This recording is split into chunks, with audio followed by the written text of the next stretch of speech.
1863 में जन्मे स्वामी विवेकानंद एक समाज सुधारक थे जिन्होंने कई सामाजिक बुराइयों के खिलाफ लड़ाई लड़ी। जानते हैं उनके द्वारा कहे गए कुछ अनमोल विचार। एक विचार लो, उस विचार को अपना जीवन बना लो। उसके बारे में सोचो, उसके सपने देखो, उस विचार को जियो। अपने मस्तिष्क, मांसपेशियों, नसों, शरीर के हर हिस्से को उस विचार में डूब जाने दो और बाकी सभी विचार को किनारे रख दो। यही सफल होने का तरीका है। हम जो बोते हैं वो काटते हैं।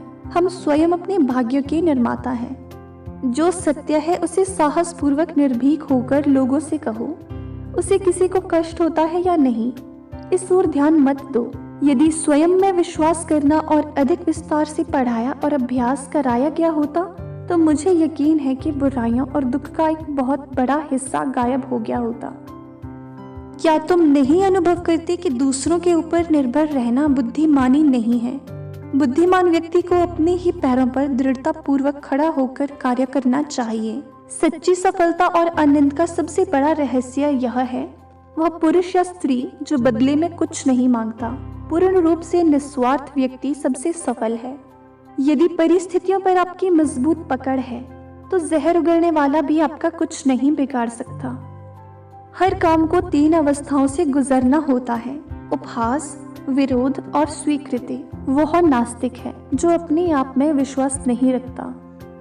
हमें ऐसी शिक्षा चाहिए जिससे चरित्र का निर्माण हो, मन की शक्ति बढ़े, बुद्धि का विकास हो और मनुष्य अपने पैर पर खड़ा हो सके। शिक्षा का अर्थ है उस पूर्णता को व्यक्त करना जो सब मनुष्यों में पहले से विद्यमान है। बल ही जीवन है और दुर्बलता मृत्यु। मस्तिष्क की शक्तियाँ सूर्य की किरणों के समान हैं। जब वो केंद्रित होती हैं, चमक उठती हैं। जितना हम दूसरों के साथ अच्छा करते हैं उतना ही हमारा हृदय पवित्र हो जाता है और भगवान उसमें बसता है। यह मत भूलो कि बुरे विचार और बुरे कार्य तुम्हें पतन की ओर ले जाते हैं। इसी तरह अच्छे कर्म व अच्छे विचार लाखों देवदूतों की तरह अनंत काल तक तुम्हारी रक्षा के लिए तत्पर हैं। संभव की सीमा जानने का एक ही तरीका है, असंभव से भी आगे निकल जाना।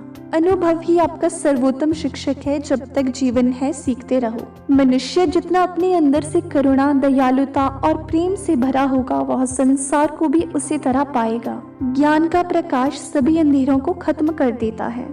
दिन रात अपने मस्तिष्क को उच्च कोटि के विचारों से भरो। जो फल प्राप्त होगा वह निश्चित ही अनोखा होगा। कभी मत सोचिए कि आत्मा के लिए कुछ असंभव है। ऐसा सोचना सबसे बड़ा अधर्म है। अगर कोई पाप है तो वह यही है, ये कहना है कि तुम निर्बल हो या अन्य निर्बल है।